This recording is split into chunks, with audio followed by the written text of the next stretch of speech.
чатырдын үстүнө бак өскөнүн силер деле көргөн эмес болсо керек.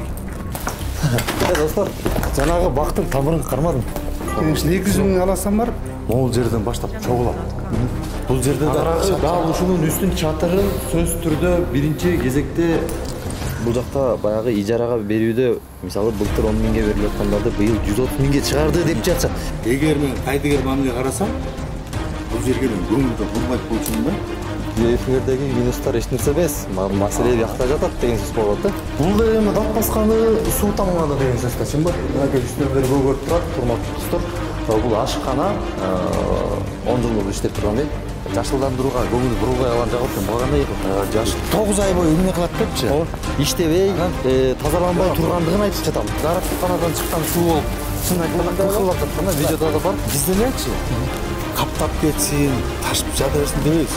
80 бакты эмне кыйбыз? Бак кыйганда мен былтыр материалга сатып алдым өзүм.